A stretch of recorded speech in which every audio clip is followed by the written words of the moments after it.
Começa agora, pela Rádio Toques de Aruanda, programa Umbanda, Consciência e Juventude, com o sacerdote umbandista Franz Meyer.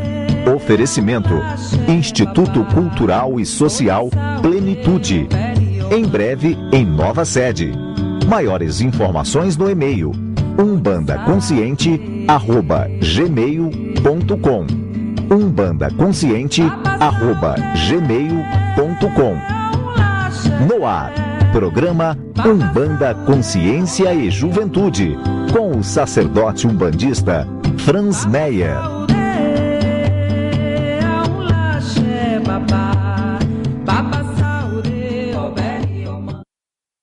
Boa noite, Axé, Laro Exu, Exu Mojubá.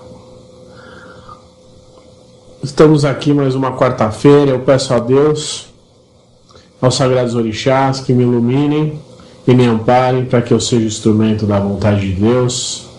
E caso tenha algum espírito não preparado para o que vamos realizar hoje, que ele seja envolvido, curado, regenerado e conscientizado, enviado do seu lugar de merecimento. Amém. Bom, pessoal, mais uma quarta-feira, são 9 horas. Eu queria agradecer as imensas mensagens de carinho pelos programas que a gente está fazendo, principalmente da semana passada. E devido à quantidade de perguntas, hoje a gente vai fazer um programa voltado para responder as perguntas que, no decorrer do tempo, do programa da semana passada, a gente não conseguiu responder, mas hoje a gente selecionou as perguntas aí, vai tentar esclarecer da melhor forma possível para cada um de vocês. Quem quiser enviar perguntas no e-mail umbandaconsciente@gmail.com ou então na nossa página UCJ Umbanda, Consciência e Juventude. A gente tem uma outra página chamada Vila dos Exus, que também pode ser utilizada para enviar perguntas, enfim, para vocês darem uma olhada no nosso trabalho, da forma com que a gente pensa, que eu vejo assim, não é que é a mais certa, nem a errada, mas sim uma forma diferente. A ideia do nosso programa é realmente a consciência, independente de qual vertente que você cultua. A Umbanda, a gente sabe que tem muitas escolas, graças a Deus, e cada escola pensa e ensina diferente. Isso é ótimo porque você aprende de diversos pontos de vista, e agora a gente tem uma missão aí que é somar, né? Somar os pontos de vista, não criticar, não utilizar um confronto de religiões, né, que já existe entre a Umbanda, o catolicismo, infelizmente, catolicismo, os evangélicos, mas sim, dentro da Umbanda, fazer um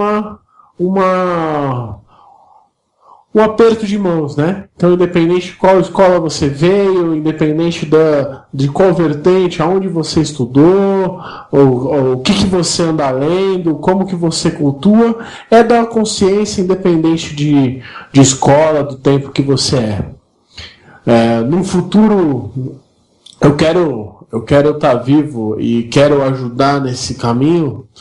E eu espero que no futuro próximo a gente consiga, como umbandista, fazer como, por exemplo, vou usar o exemplo da Igreja Católica, que você tem o templo, a Igreja Católica tem o templo, e independente de onde o umbandista estiver, ele pode entrar no templo, falar, frequentar e comungar com outros irmãos, independente do templo que ele está, da cidade que ele está, se ele está no templo dele ou numa outra cidade, ele encontre o templo e possa comungar junto aí, possa fazer uma coisa única, né? Esse é o meu ideal. Espero, se Deus quiser, Olorum vai permitir, os orixás vão ajudar, a gente vai chegar a um patamar onde não vai ter fronteiras de um tempo para o outro.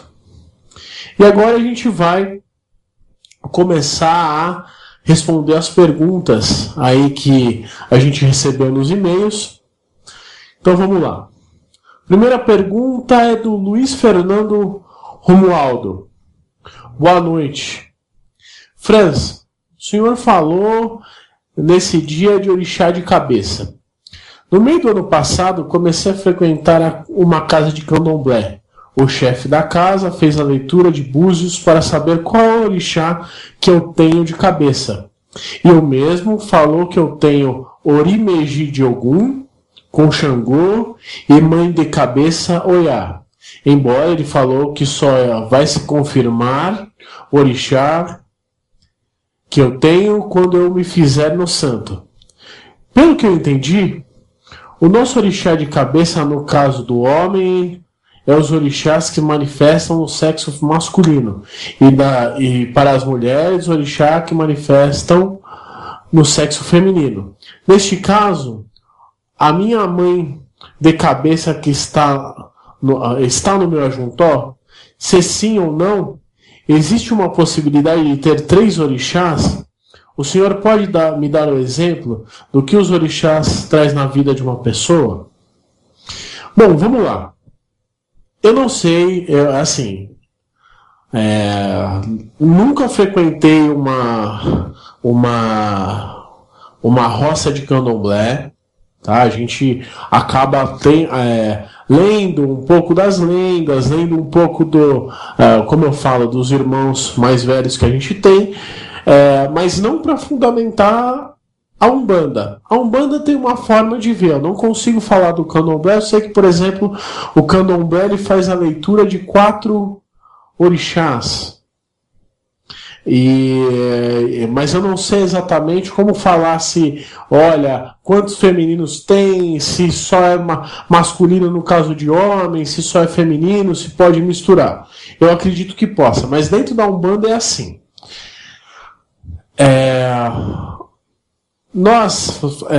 A escola que eu vim me explicou assim: nós somos regidos e é feita a leitura de 3 orixás: o ancestral, o de frente e o ajuntó. Se eu como homem, o meu orixá ancestral manifesta um orixá da virtude masculina. Porém, quando eu falo de orixá de frente a ajuntó, eu estou falando do orixá que rege essa vida. Vamos explicar melhor. Então, eu como homem, quando Deus pensou em mim, ele manifesta uma virtude. Ele manifesta um orixá que a gente chama de orixá ancestral. Esse orixá ancestral, ele vai acompanhar em todas as minhas reencarnações. Certo? E ele não muda. Mas quando eu falo de orixá de frente, orixá ajuntó, são os orixás que a gente é adotado em cada vida que a gente vem. E esse sim pode mudar. Por quê? Porque eles manifestam as virtudes que eu tenho que aprender. Que eu tenho que aprender numa vida e na outra. Por exemplo, se eu sou filho de Oxalá no orixá ancestral, e eu posso ter, por exemplo, uma mãe Oxum de frente e um pai Oxóssi de ajuntó. O orixá de frente, ele não está ligado à sexualidade da pessoa. Ele está ligado à virtude que ela tem que aprender dentro daquela vida, naquela passagem pela vida. Ou seja, ele pode ser um orixá feminino também. Só que é aquilo. Todo ser humano tem na vida um pai e uma mãe. E se ele é um ser masculino, na ancestralidade ele tem um pai masculino. Se ele é um ser feminino, ele tem uma mãe feminina. O que na vida ele tem um pai de cabeça e uma mãe de cabeça, que pode ser de frente ou ajuntó, não importa. Os orixás, eles não interferem na sexualidade, os da vida. O orixá ancestral, na Umbanda, ele manifesta a virtude do sexo. Então, voltando, quando eu falo de orixá, eu estou falando orixá ancestral, eu estou falando da virtude do ser masculino e feminino. Quando eu falo de orixá de cabeça e orixá ajuntó, ou melhor, orixá de frente e orixá ajuntó, eu estou falando de virtudes da vida. E isso não interfere se você é mulher, então eu tenho que ter um orixá feminino na minha frente. Não. Porque qual que é o motivo disso? É expressar, você desenvolver as virtudes dentro da sua passagem da Terra que você precisa para que você consiga uma evolução, vamos por assim. Então, o que é o orixá de frente? O orixá de frente, ele mostra assim para mim: esse é o caminho que eu tenho que trilhar no meu desenvolvimento nessa terra.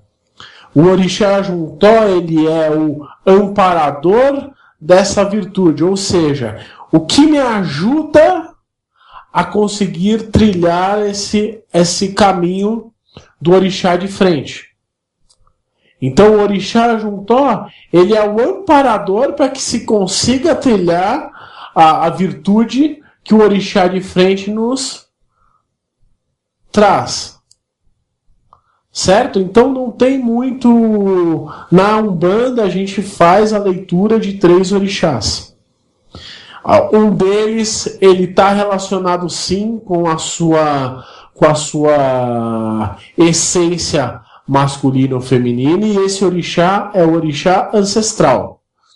O de frente, o ajuntó, você pode ter, por exemplo, no caso do Luiz Fernando, ele pode ter um orixá feminino de frente, que não interfere na sexualidade dele, mas sim na virtude que ele veio aprender. Tá certo? É uma discussão muito gostosa, porque cada templo, se você vai, por exemplo, num templo mais tradicional, ou seja, onde tem uma casa que tem muito mais anos, que está ali vamos por assim, uma casa no começo dos anos 90, que ainda perdura, eles têm uma visão que o orixá de frente do homem tem que ser um orixá masculino. Por quê? Porque pouco se sabia, acreditava, por isso que eu tenho tentado olhar os orixás como virtude e não pelo arquétipo que tem a imagem. Por que eu acredito que eles pensavam assim? Porque eles tinham, olha, um ser homem tem que ser um orixá masculino por conta da sexualidade, no orixá de frente. E não é nada disso. Então, depois que os anos se passaram, que foram se fundamentando algumas coisas, o orixá não interfere na sexualidade. O orixá de frente, o orixá ajuntó, de fato. Eles interferem, sim, nas virtudes, nos caminhos que você vai trilhar, o que você vai tem tendência a executar, um pouco da sua personalidade, um pouco sim do seu arquétipo físico, tanto que tanto o candomblé quanto a Umbanda, ela se apegou muito ao arquétipo físico para desenvolver um estudo com relação a isso.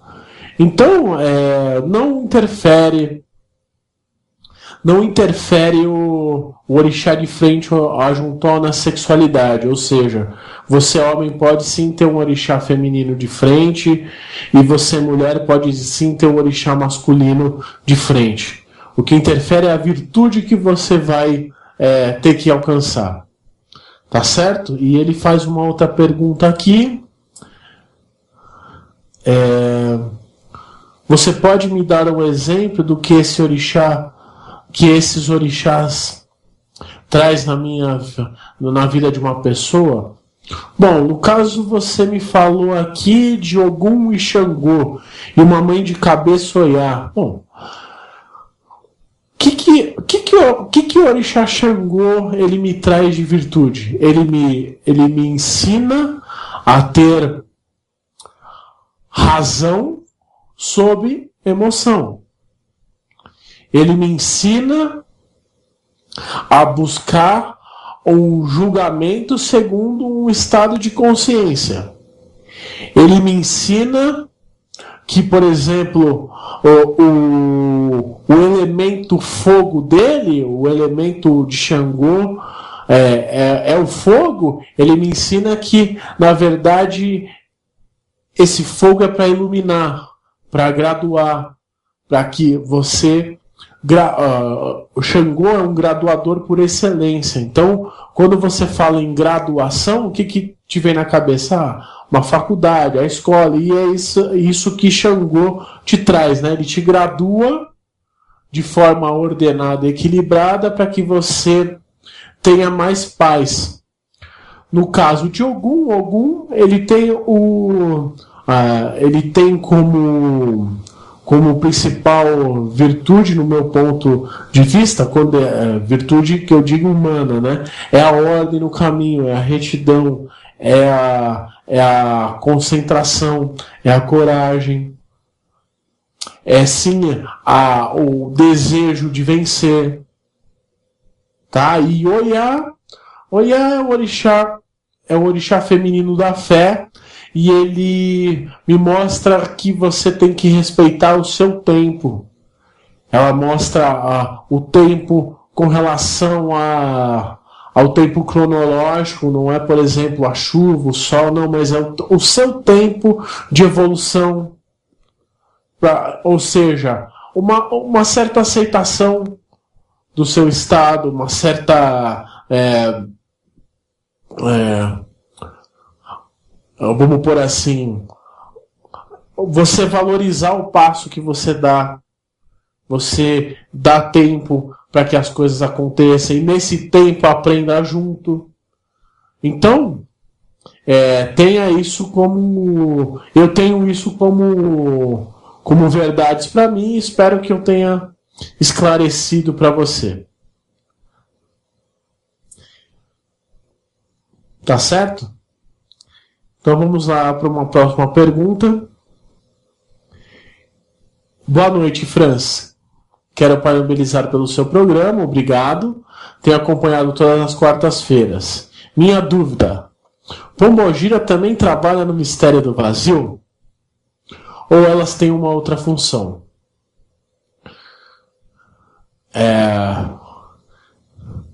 Carlos de Santo Antônio do Pinhal. Carlos, boa noite.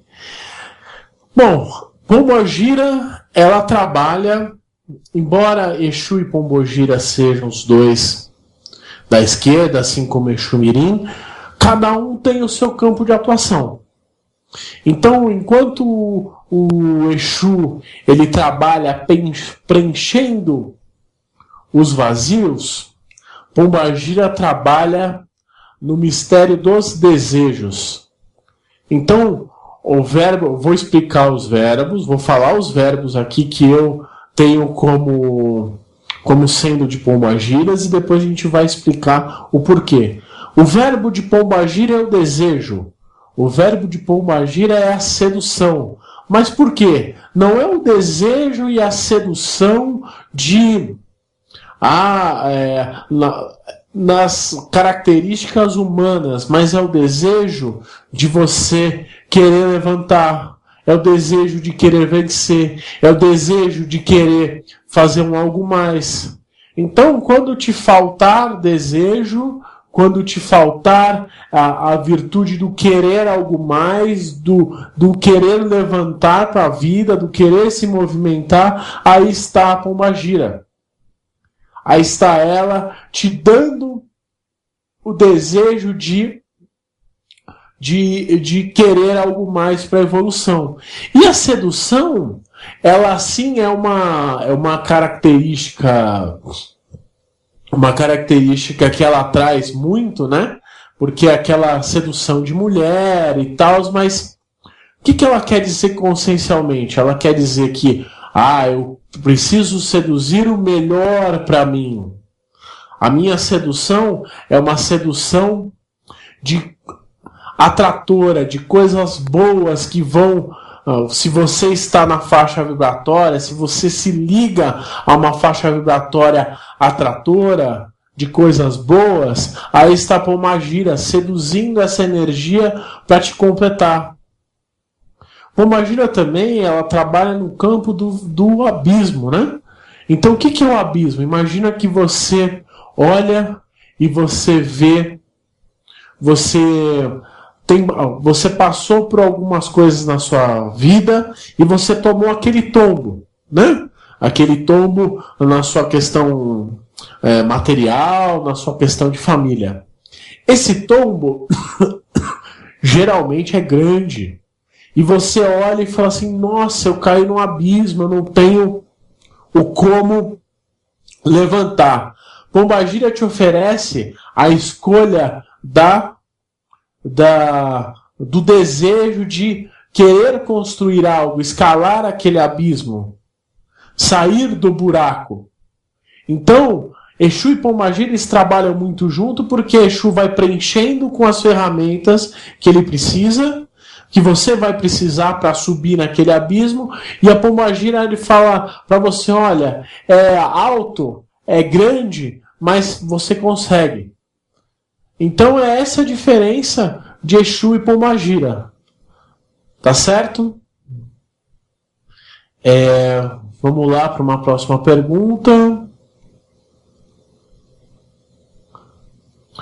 Ouvi dizer que existem Exus que são de cemitério, outros atuam na calunga.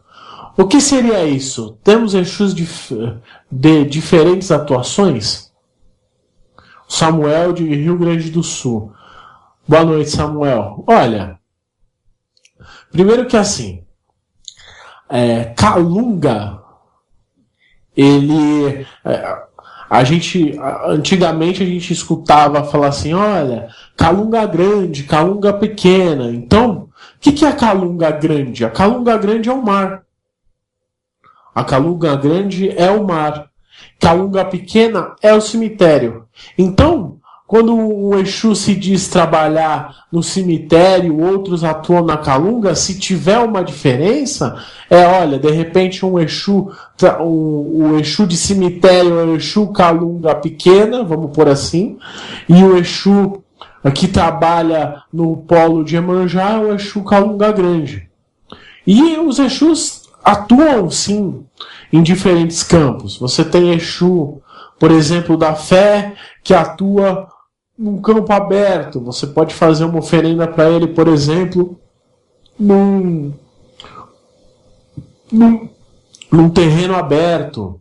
Ele tem... eu gosto de atuar com o cetro, então numa oferenda dele eu ponho mais elementos, 7 elementos para que ele atue nos 7 campos. Tem o Exu de Xangô, o Exu da razão, que pode ser oferendado numa pedreira, numa montanha. Tem o Exu de Ogum, que ele é oferendado na rua, na encruzilhada. Então, é claro, eu estou falando a forma que eu penso. Geralmente as pessoas fazem oferendas para Exus nas encruzilhadas. É um ponto que simbolicamente já tem uma força, um poder de realização pela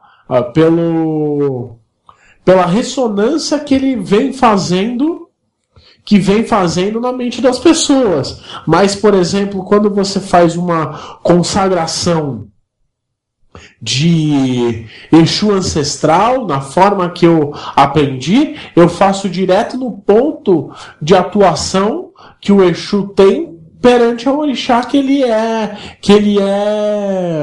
filho, né?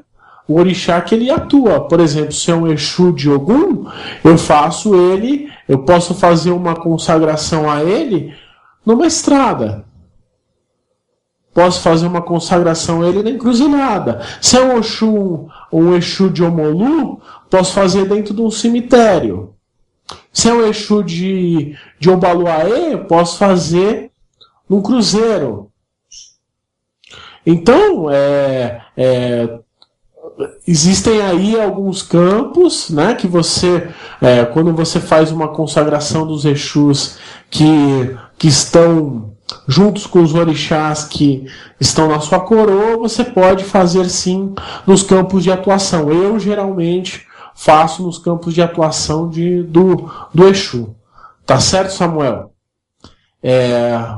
Vamos lá para uma próxima pergunta.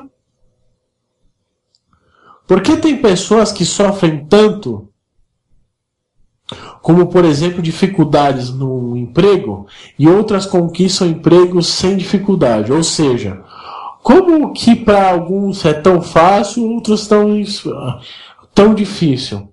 É falta de fé? É não saber pedir aos Exus? É necessário mesmo que a pessoa ficar tão no vazio para poder se render? Aline de Guarulhos. Aline, boa noite. Olha, é uma pergunta muito, muito interessante. Então, assim, eu entendo que a sua caminhada é uma caminhada individual. Então, quando a gente fala de por que um consegue, o outro não consegue, por que eu sofro tanto nesse campo e o outro não sofre tanto. Imagina que tudo para que se tenha o pleno, ele precisa ser preenchido. Vamos voltar para Exu.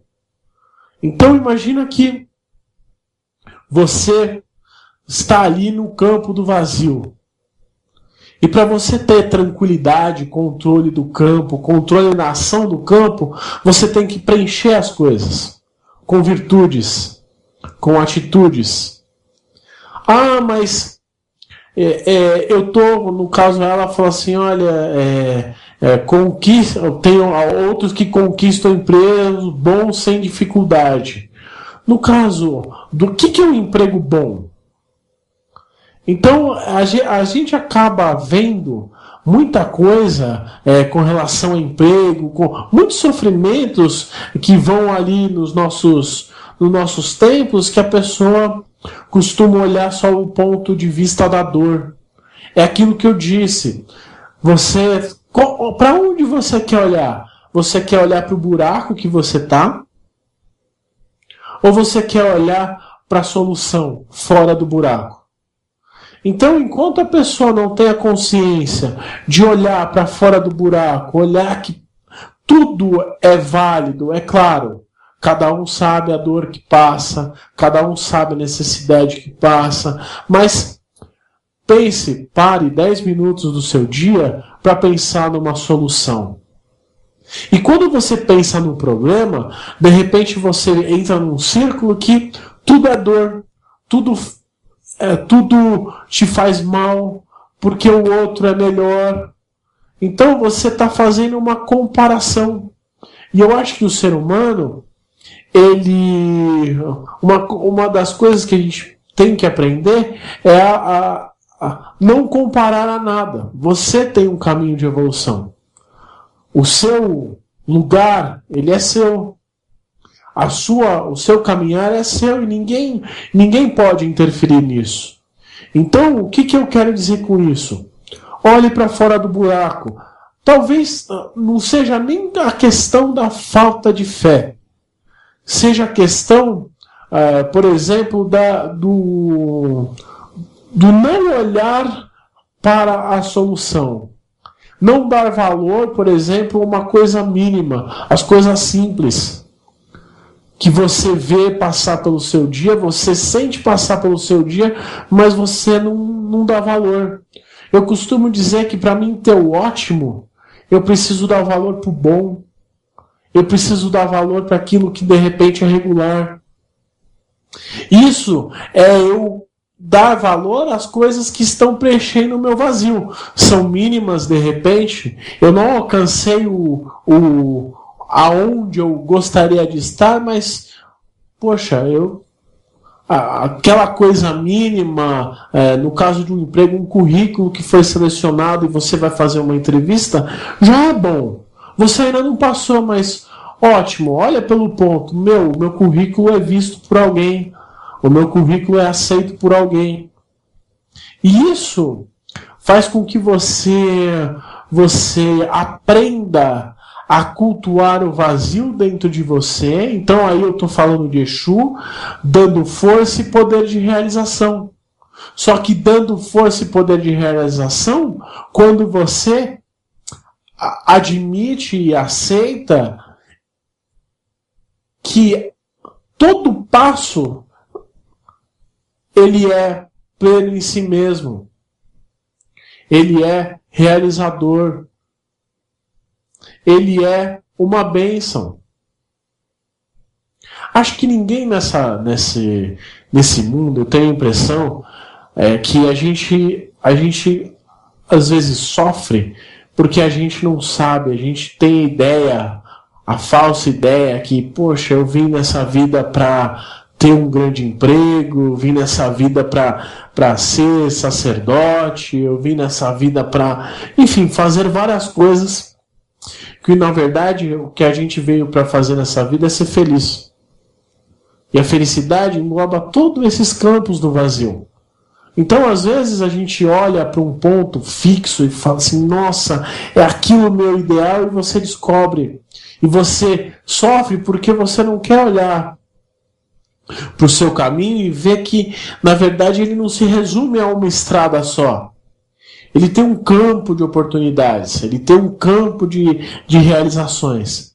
Então, é por isso que a gente acaba sofrendo um pouco mais. Olhe por diversos pontos de vista. Tá certo, Aline? Muito obrigado, espero que eu tenha te ajudado aí.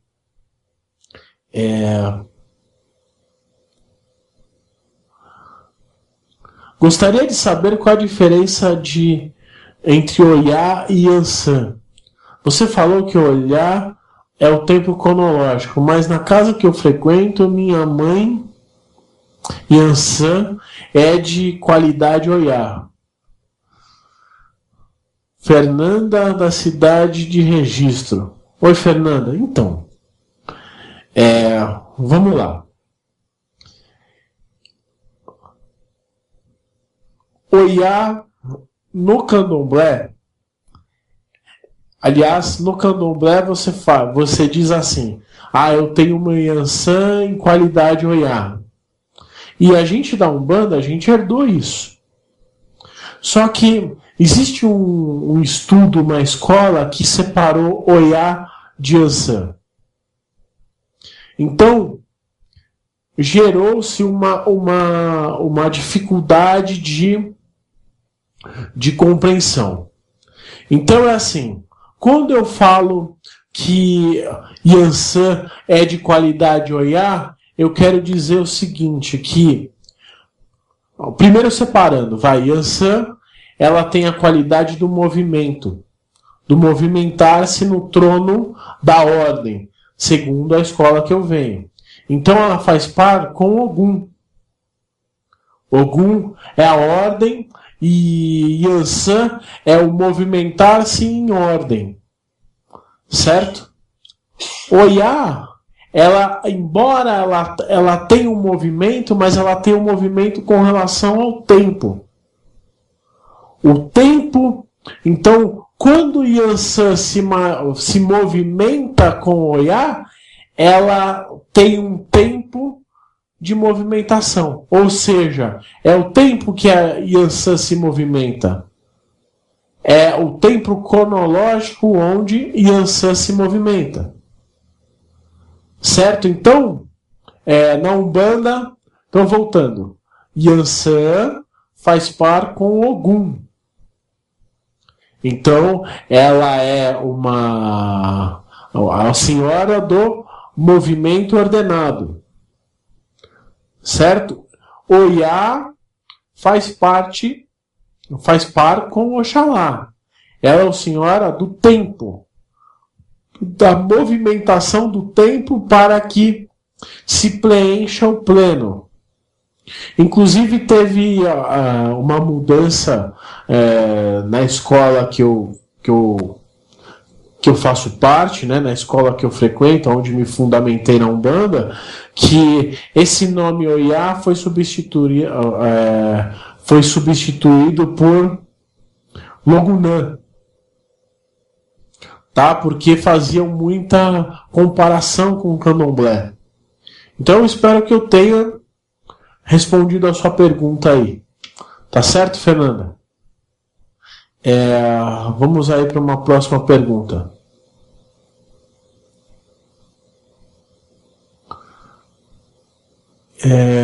Boa noite. Gostaria de saber qual a diferença entre o orixá de frente, o orixá juntó e o orixá ancestral. Alessandra de São Paulo.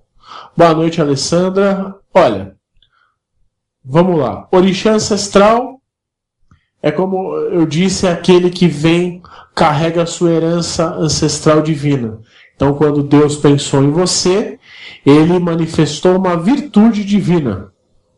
E aí vem esse orixá contedor daquela virtude. O orixá de frente, o orixá juntó, está relacionada com a sua vida. Então hoje, como a Alessandra, você tem um orixá de frente, aquele que mostra a virtude que você veio aprender, e o orixá juntó é aquele que dá amparo a essa virtude. Vamos fazer um exemplo. Imagina que você, por exemplo, é filha de Oxum no ancestralidade. Então, se você é filha de Oxum, ancestralidade, quando Deus pensou no amor, ele criou a Alessandra. E a Alessandra,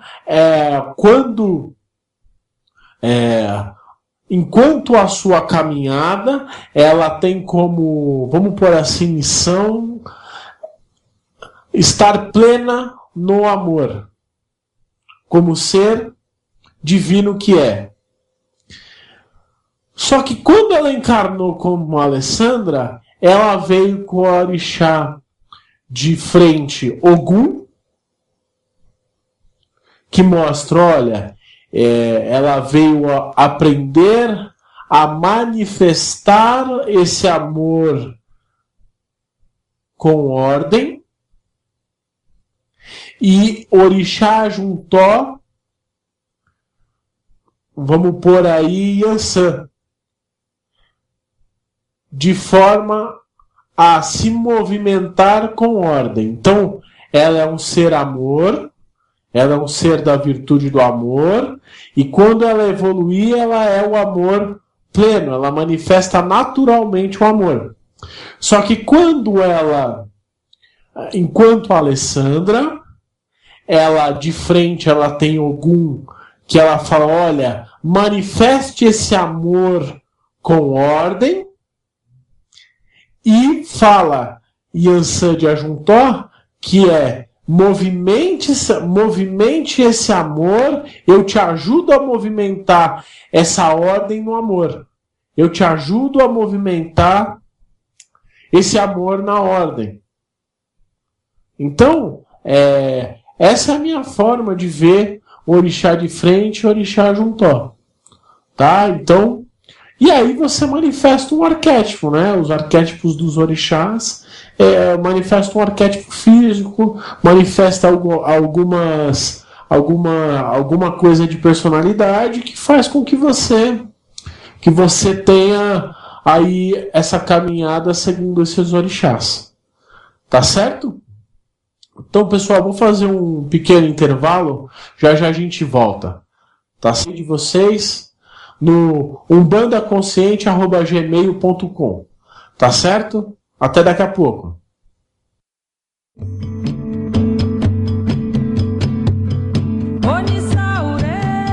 Está no ar, pela Rádio Toques de Aruanda. Programa Umbanda, Consciência e Juventude, com o sacerdote umbandista Franz Meyer. Oferecimento: Instituto Cultural e Social Plenitude. Em breve, em nova sede. Maiores informações no e-mail umbandaconsciente@gmail.com umbandaconsciente@gmail.com. Voltamos em instantes.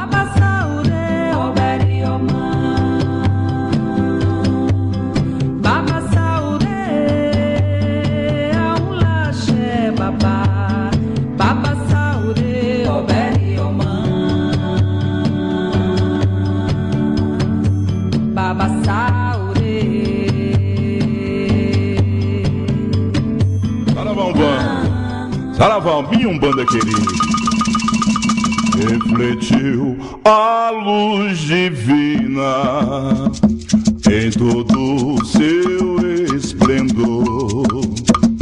Vem do reino de Oxalá, onde há paz e amor. Luz que refletiu na terra, luz que refletiu no mar, luz que veio de Aruanda para tudo iluminar. A Umbanda é paz e amor, é um mundo cheio de luz, é a força que nos dá vida e a grandeza nos conduz. Avante, filhos de fé, como a nossa lei não há, levando ao mundo inteiro a bandeira de Oxalá, levando ao mundo inteiro a bandeira de Oxalá. Refletiu a luz divina em todo o seu esplendor. Vem do reino de Oxalá, onde há paz e amor. Luz que refletiu na terra, luz que refletiu no mar, luz que veio de Aruanda para tudo iluminar. A Umbanda é paz e amor, é um mundo cheio de luz, é a força que nos dá vida e a grandeza nos... Olá pessoal, voltando aqui e continuando aí com o programa de perguntas e respostas. Então vamos para uma próxima pergunta da Carol. O Exu rege o vazio e também é responsável por trazer a vitalidade e vigor em nossas vidas. Quando uma pessoa está passando por um processo de esvaziamento, encontra-se apática, segundo o procedimento, ela deve agradecer e abençoar o vazio de Exu e pedir a capacidade de vencer a batalha. Em que momento ela pode pedir para trabalhar a vitalidade dentro dela? Olha, Carol, a primeira pergunta sua é muito interessante. Então é assim, uma coisa ela não separa da outra. Quando você está falando que ela se encontra apática, então é a falta de vitalidade. E o campo do vazio, ele precisa... Quando eu falei para o pessoal que você precisa abençoar o vazio e pedir a capacidade de vencer a batalha, eu falei no sentido de você pedir a capacidade de preencher esse vazio. Então a vitalidade também também é uma coisa que faz parte do vazio, a apatia. Então, você estar fora, vamos por assim, quando você gera um vazio, quando você gerou um vazio dentro de um campo, você é o vazio em todas as virtudes, inclusive na vitalidade. Então, o que acontece? Vamos por assim. Alguns conceitos, lembra que eu falei dos pontos de vista? Que você olha por um ponto de vista e algumas crenças são quebradas? Então imagina que exista a morte ali. Então imagina que existe esse vazio gerou a morte da crença, ou seja, desvitalizou uma crença. Certo? Então, quando você trabalha o vazio de Exu, você trabalha também a vitalidade daquilo que se põe dentro do vazio. Daquilo que vai preencher aquele vazio para aquele vazio ficar pleno. Então, não consigo desassociar uma coisa da outra. Tá certo? No meu ponto de vista.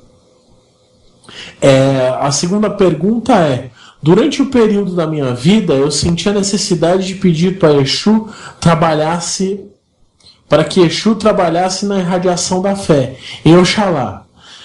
Nesse caso, a necessidade é esvaziar a crença ou vitalizar a fé e sustentar o caminhar da fé. Então, veja, Oiá, ela trabalha com que você faz com que você tenha um tempo de mudança para que você mude o seu caminhar na fé. Oxalá, ele faz com que você fique pleno e ache ferramentas e olhe para todos os sentidos dentro da sua fé. Certo? Então, vamos lá. Como você pediu para um Exu de Oxalá, no meu ponto de vista, é o seguinte: você está pedindo para que o pleno se faça presente nos 7 sentidos daquela crença.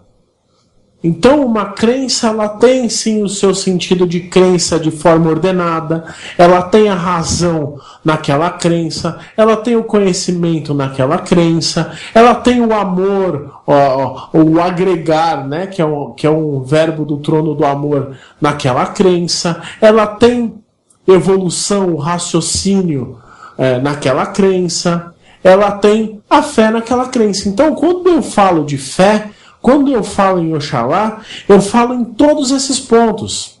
Oxalá é um orixá cétuplo. A fé é uma virtude cétupla. Então, na verdade, ela faz com que você olhe para todos os pontos de vista.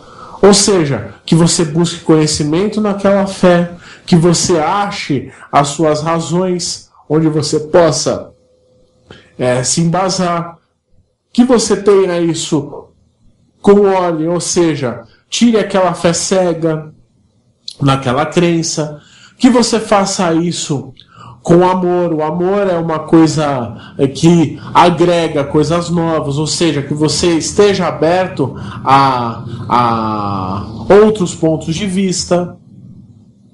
Ela faz com que você, a partir disso, você comece a raciocinar o que faz bem ou mal para você. Ali está o Baluaê.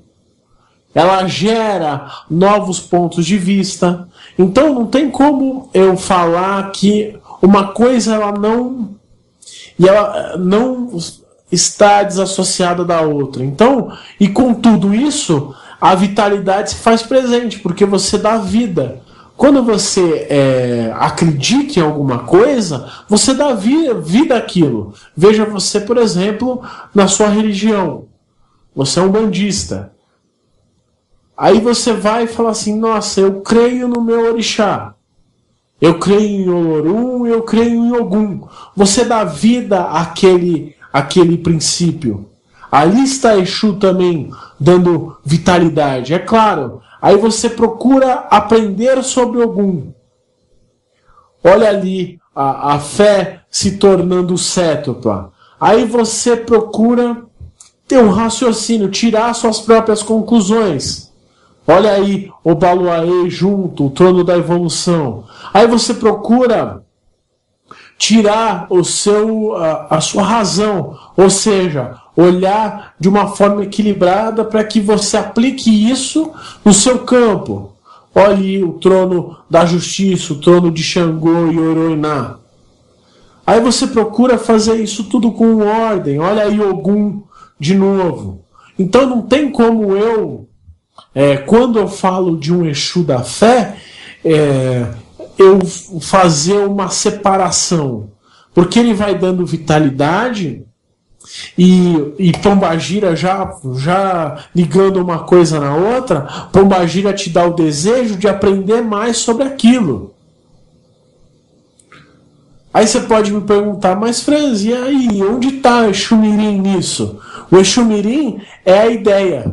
Quando você pensou eu pensei em começar a estudar sobre esse orixá, começar a frequentar um terreiro.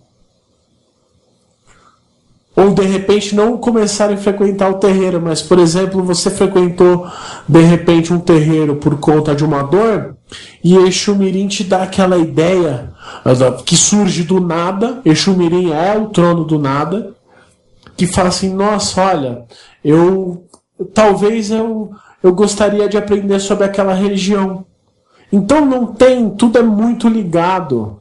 Por quê? Porque o divino é pleno. Isso para tudo, se você, por exemplo, pegar todos os campos da sua vida e fizer uma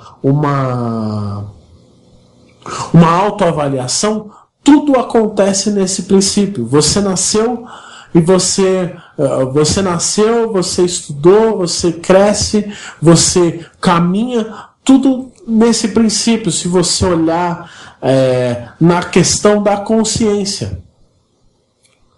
Né? E você gera um comportamento. E você gera um método de ação. E por falar em comportamento, aproveitando a brecha dessa pergunta, eu sou uma pessoa que procuro muito pensar, olhar para o lado da consciência, da simbologia da consciência que faz com que eu tenha as crenças, as minhas crenças e os meus valores. E tem uma instituição, um grupo que me ajudou muito, que chama Animaversum, que eu vou pedir autorização depois para a pessoa, que eu acho que cabe quando eu falo de consciência, cabe falar, por exemplo, de uma psicanálise.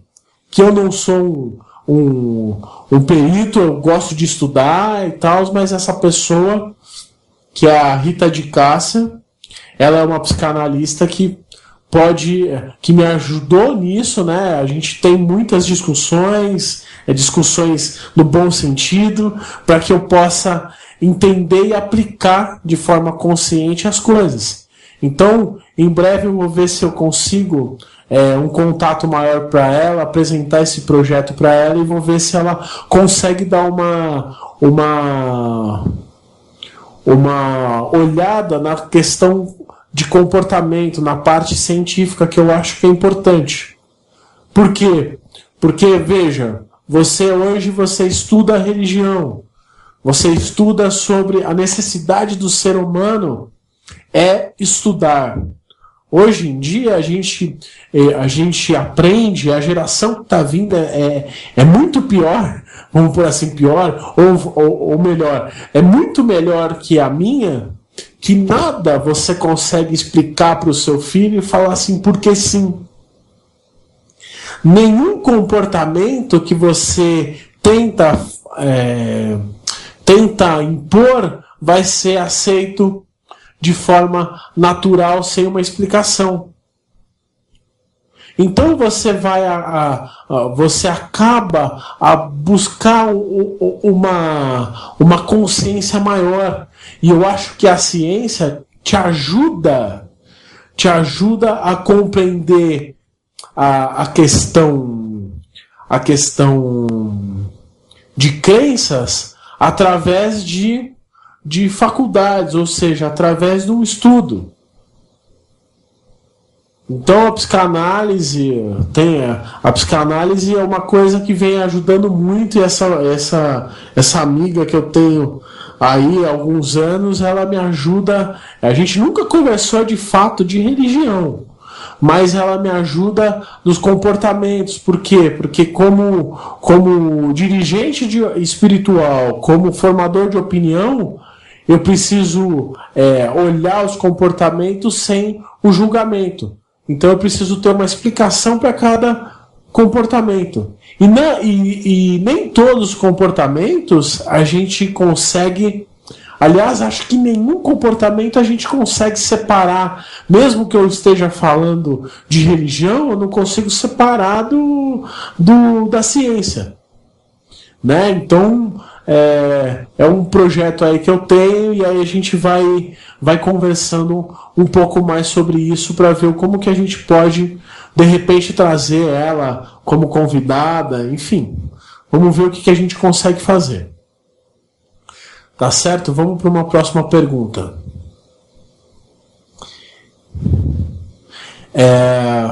Em relação à fé, eu a encaro como uma virtude que pode estar positiva ou não.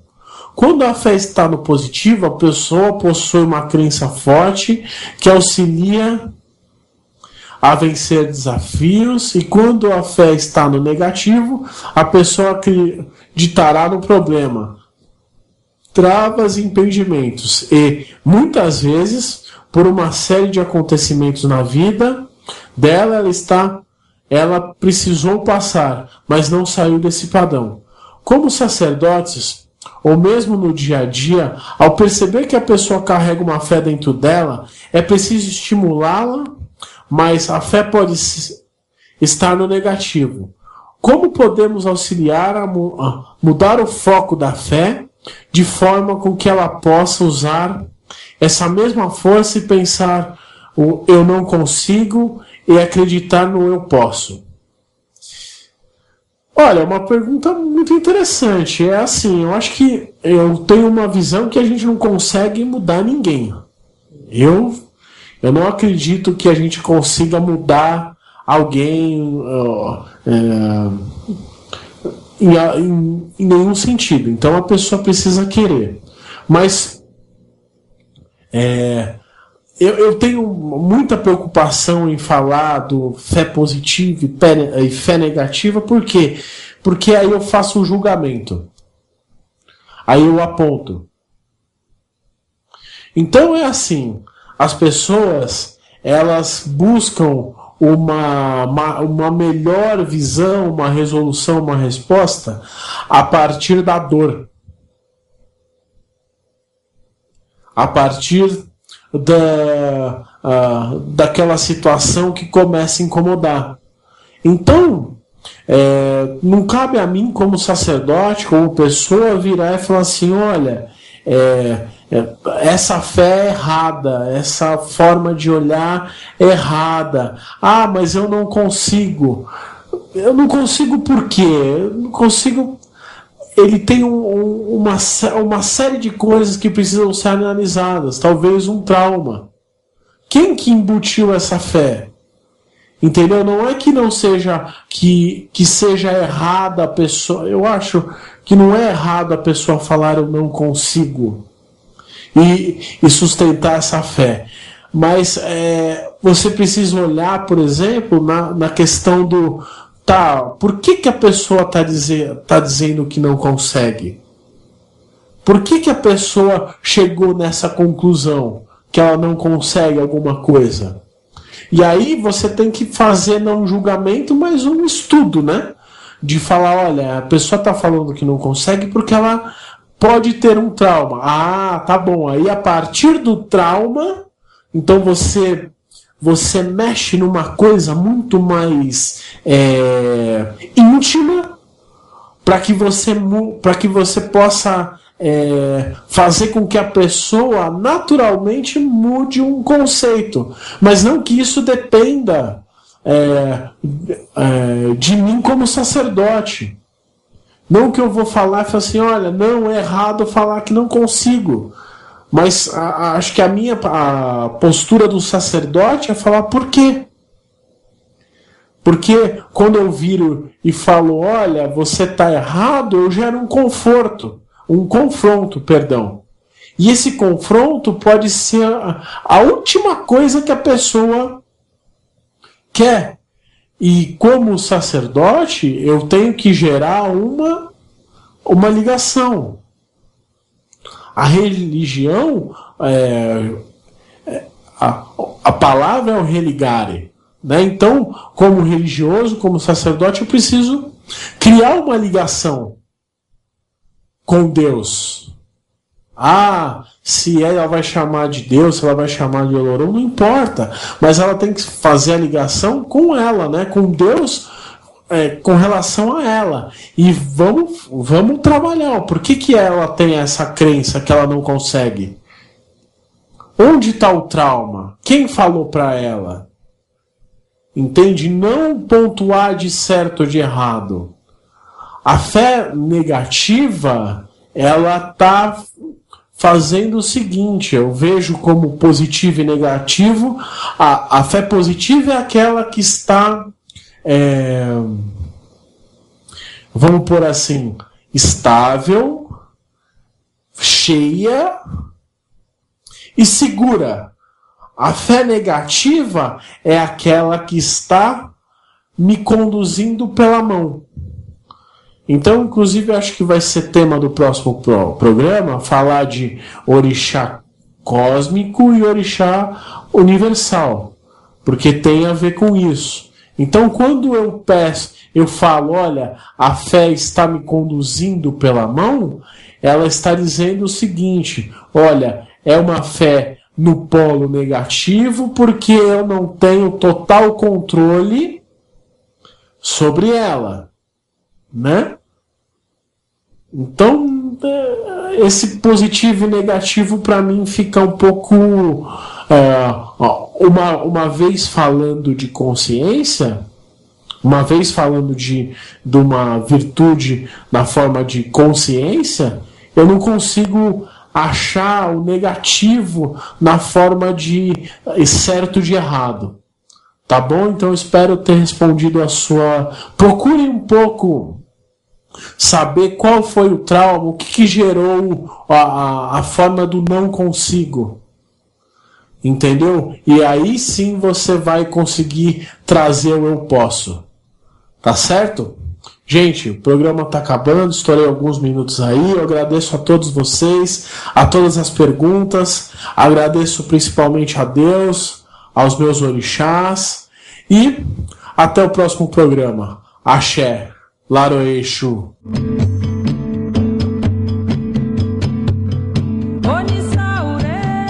Você ouviu pela Rádio Toques de Aruanda, programa Umbanda, Consciência e Juventude, com o sacerdote umbandista Franz Meyer. Oferecimento: Instituto Cultural e Social Plenitude. Em breve, em nova sede. Maiores informações no e-mail umbandaconsciente@gmail.com umbandaconsciente@gmail.com